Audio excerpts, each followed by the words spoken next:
This video is going to be focusing on solving uniform acceleration problems. So far we've been looking at position time and velocity time graphs. So now we're going to focus on specifically velocity time graphs and the two equations that come from that velocity time graph and how we can use these two equations to derive three more what are referred to as kinematic equations. So we're going to first look at that velocity time graph just to do a quick review. So the first thing we're going to look at is just a reminder of what the slope is representing. So remember that the slope here is representing acceleration. So any calculation of that, we know that whatever the value of that slope is going to equal the acceleration rate. And remember that the acceleration rate is going to be constant in all the problems that we solve in grade 11 physics. So again, the acceleration equation, which is really the equation of the line, so we're focusing on the slope aspect. Again, if we look at that equation, then acceleration equals v2 minus v1, again those are all vector quantities, divided by that change in time. So we have a slope representing acceleration, the expansion of that acceleration formula, which is v2 subtract v1 divided by time. The other aspect is looking at the area, which we've talked about. So the area, so really area 1 and 2 on this diagram, is representing displacement. Both of these concepts we've already talked about, but it's these two equations that we're going to use now to help derive three more equations that are going to allow us to solve a variety of kinematic word problems. Now we know that the equation of the line is representing acceleration, and we know that the area here is representing the displacement. Now we're going to just focus on where this displacement formula has come from. So we've talked about this in class, but I just want to revisit what that area is representing and what geometric shape that's representing. So if you remember back to class, we talked about that area underneath that line and how it represents a trapezoidal shape. And so really the displacement formula that we come up with is really just using the trapezoid geometric formula and converting it into the variables that we would use to solve kinematic questions. So the equation that I'm showing here is looking at the equation for a trapezoid, which is this right here. So again, B1 would represent really V1, and again we can call it V1 or we can call it initial velocity, and you'll see that in your textbook. Some textbooks use V1, some textbooks use initial velocity. Either one is fine, but the B1 here is representing initial velocity on this graph. B2 is representing the final velocity, which would come to the top of the line here. So really we're looking at the average of that velocity. So V1 would be our initial velocity, our V2 or VF is our final velocity, and then we're dividing it by 2, and that is really finding the average of that velocity. The A is representing the time that takes place, or the period of time that's gone by during that change in velocity, which is really just the equation for a trapezoid, right? The trapezoid, we're taking the two bases and really finding the average of those bases and then multiplying it by the altitude or the height of that trapezoid. All we're doing here is we're taking that and we're changing it into kinematic variables. Now, the equation that we come up with is the expanded version is the displacement equals half VF plus VI times time. So that's really coming from our velocity equation, which is something that we did briefly touch on in class. So again, if we go back to our velocity, and we know velocity is displacement over time.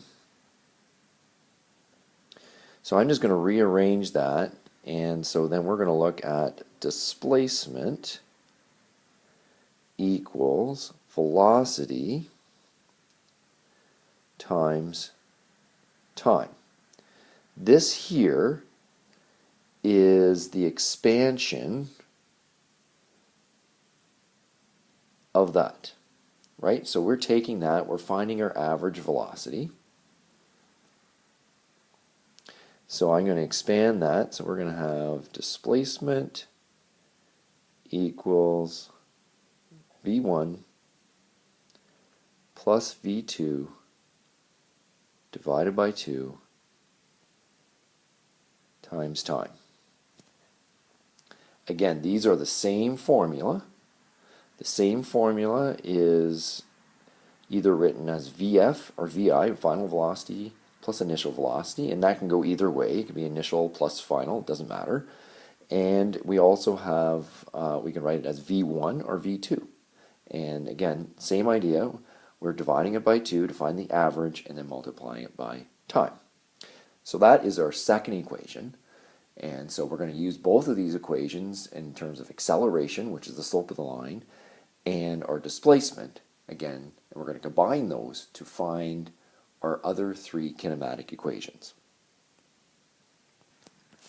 Now, for kinematic problems, what happens is, as we go through some examples, you're going to see that there are 5 possible variables in every kinematic word problem.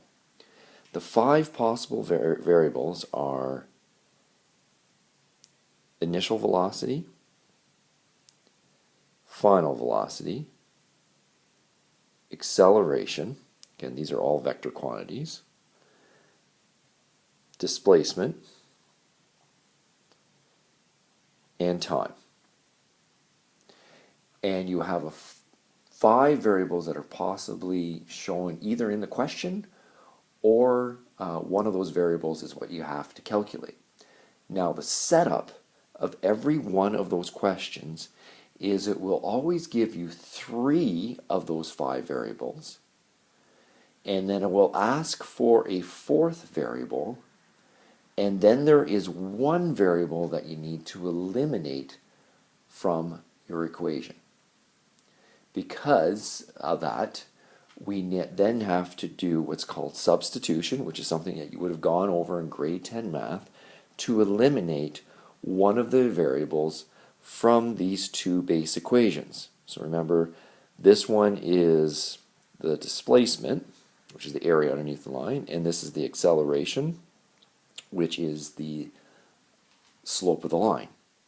So I'm going to go through an example of substitution, and so we're going to really use the example of a question that would eliminate the use of final velocity, which really means that you can solve a kinematic word problem without the knowledge or the data of final velocity.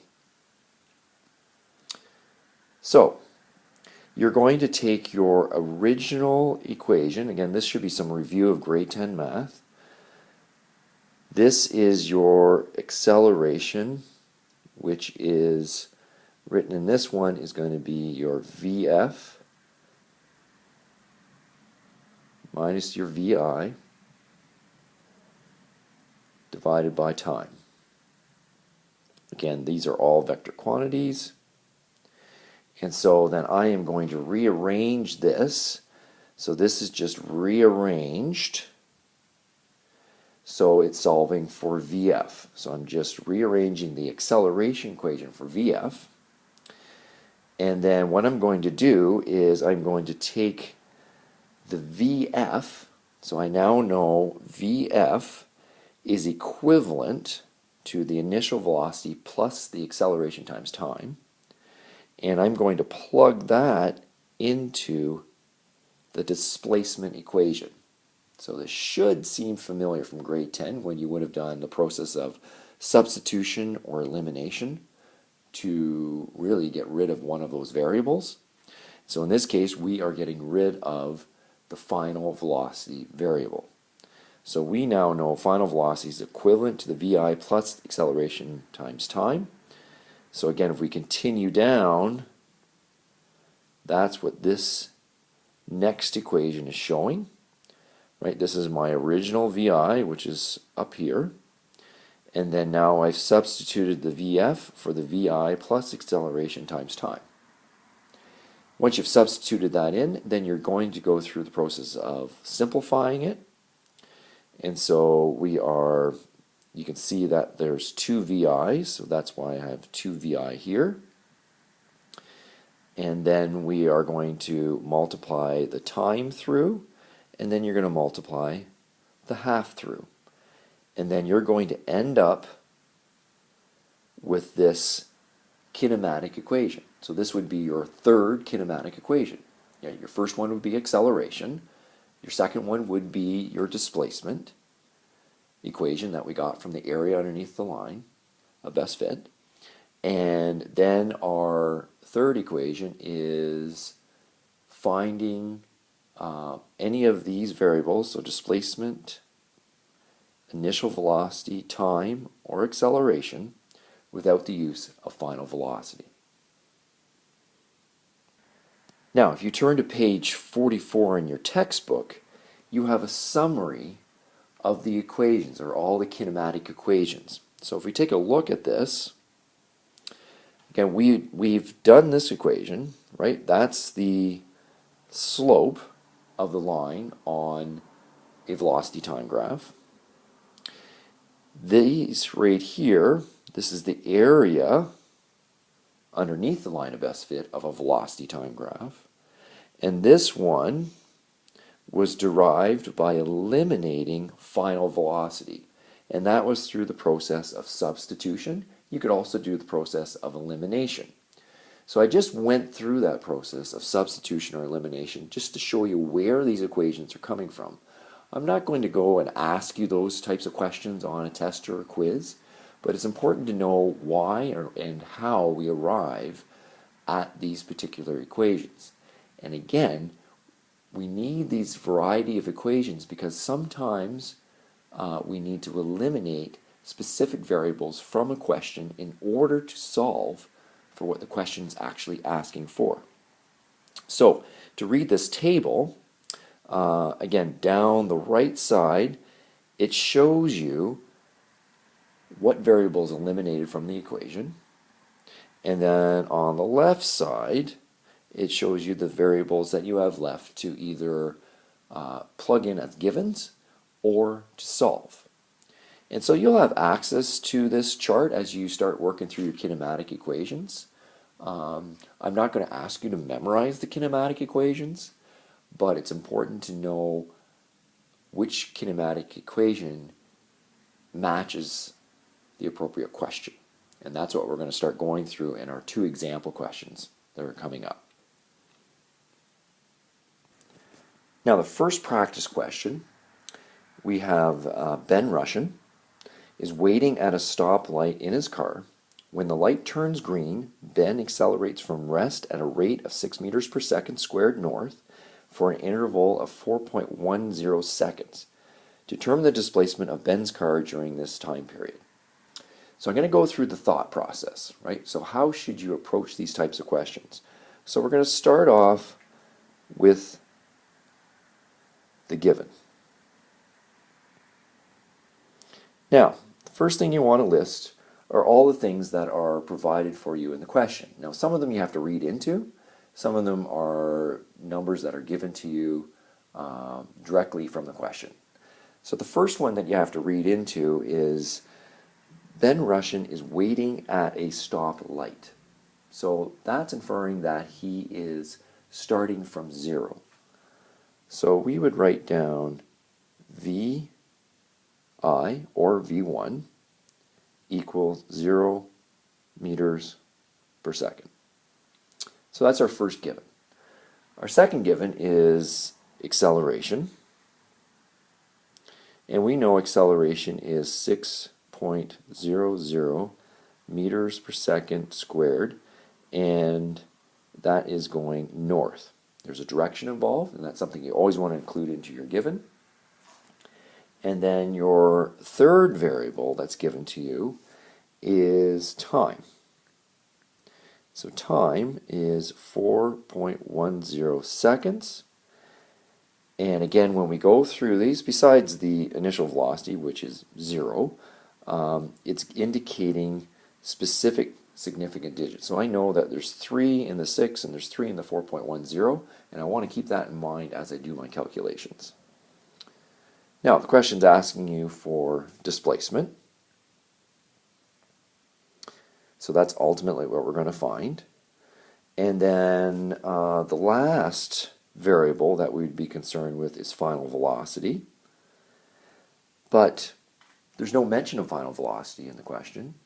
And because we can substitute those two equations together, your acceleration and your displacement, you can eliminate that. So again, one of the variables you can always eliminate in your question. So the setup, you have 3 variables here that are given to you. There will always be a variable here that you have to find, which in this case is displacement, and then there's always a variable you can eliminate. So in this case, we can eliminate final velocity. So if you go back, and you go back to your equations, well, I can go to my chart, and I go, oh, okay, yeah, I'm eliminating final velocity. So now I can use this equation here, right? And that's the one that we actually derived as our example. So we're going to use that equation to solve the question. So you would write out your equation. So we're going to have displacement equals initial velocity times time plus acceleration times squared divided by 2. And we're going to start plugging in our numbers. And we have 0 times time, so that one's going to get eliminated, plus 6.00, 4.10. I'm going to have to erase that because I'm running out of room. So it's going to be 6.00, 4.10 squared divided by 2. This number here doesn't get counted into your significant digit count. That is divided by a half. Remember, that's an exact number, and so we don't have to worry about that. So we're really just focusing on our 6 and our 4.10, and we're going to go through that calculation. And I'm just going to kind of break it down step by step just so you know where the numbers are coming from. So again, we have our displacement, and that's going to equal 6.0, and then 4.10 squared comes to 16.81. I'm just going to keep my extra digits right now until the end in my calculation, and then I'm going to divide that by 2. And then my displacement is going to equal 50.43.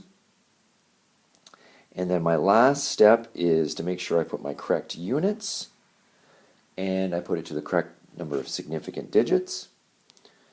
And so then my displacement is going to equal 50.4, because it needs to be just 3 significant digits. This is in meters, and this is a positive number, which means that I am going north. And that just means that as they accelerated from the stoplight, they traveled 50.4 meters in 4.1 seconds. Now I'm not looking for a final statement. All I want you to do is when you get to your final answer, you box your final answer, and that tells me you've rounded to this is your final answer, and you've rounded it to the correct number of significant digits, and you have your direction recorded.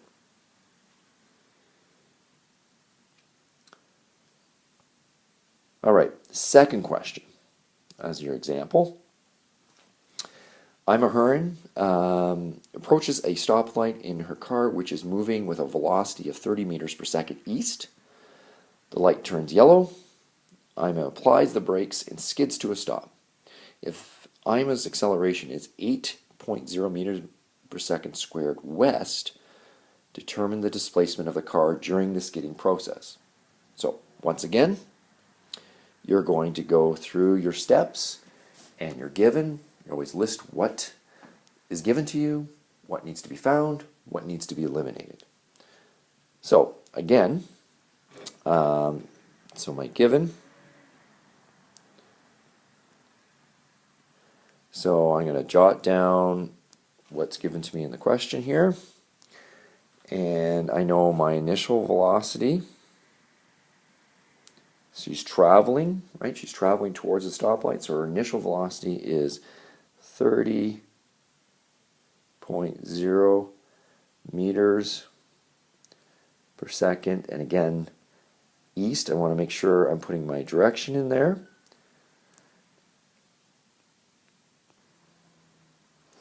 Now, the final velocity, or V2, is going to be 0. Because again, if you look at the question, it has Ima applies the brakes and skids to a stop. So again, it doesn't directly tell you that it is 0, but we can infer from that if you come to a stop, that your final velocity is going to be 0. So we want to record that. And again, you can write VF, or you can write V2. Doesn't make any difference. And again, both of those are vector quantities. The other piece of information they give you is the acceleration. And again, the key there is we're looking at west. So we now know the acceleration's the opposite direction. The person's applying the brakes. That means the force is actually going the opposite direction to the motion of the car. And so we need to indicate that in our kinematic equation by changing it to positives and negatives. So in our case, a positive is going to be east. A negative is going to represent west. So we're going to write down our acceleration. And that is going to be 8.00 meters per second west, as written in the question. Now, to make them both east, because you want to make your units the same, then you're going to make this negative 8.00 meters per second squared east. And that's the number you're going to use in your equation. Because if you do that, now you've got your units going the same way, and then your answer will tell you what direction you end up going. Now, the question's asking for displacement, which is like the last question. However, your fifth variable is time. So now we don't need time to solve this, right? We got our three variables. We got our initial velocity, final velocity, acceleration. We're trying to find displacement so we can eliminate time. Once we realize we have to eliminate time, then we can go back to that chart on page 44 and look at what equation will allow us to solve for displacement without the use of time. Alright, so we're back at the chart. And you can look here, okay, this is eliminating time. So now I can use this equation here to solve for my question. So I got my VF squared equals VI squared plus 2 times acceleration times displacement. So we can now go back to the question and solve for displacement.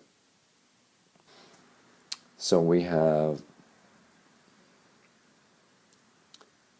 VF squared equals VI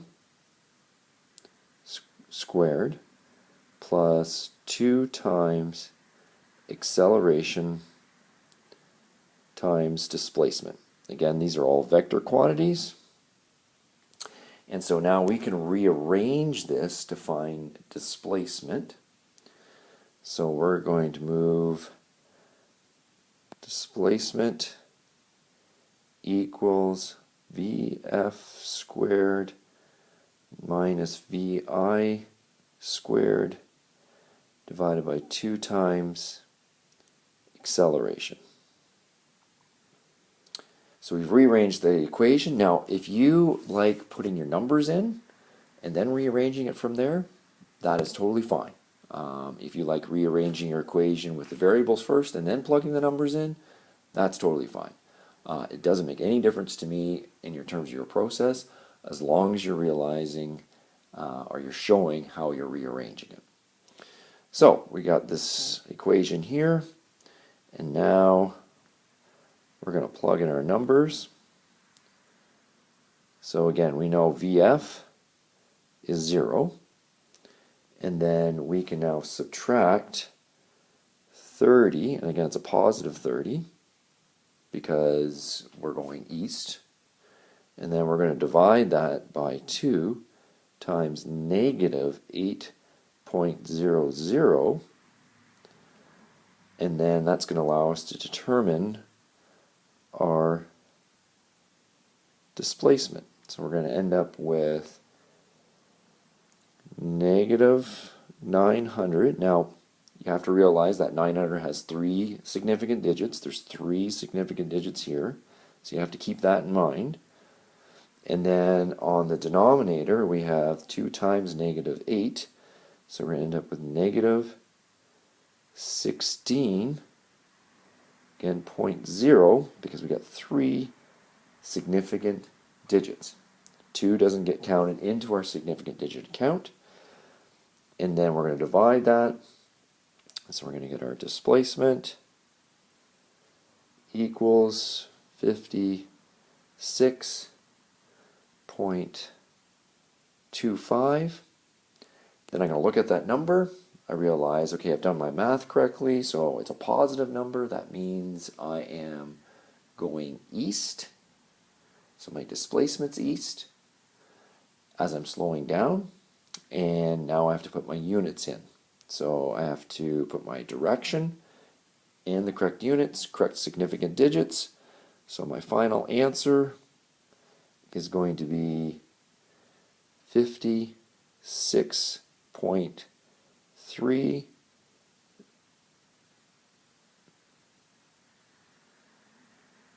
2. And because our rounding rules, our even stays the same, and that's going to be meters. It's not very good meters. So meters, and that is east.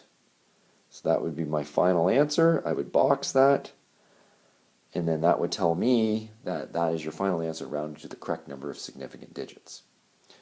Now, we're going to go through a number of these kinematic equations. So in class, we'll spend some time looking at worksheet number 1, and we'll talk a little bit about gravity and how we factor that one in.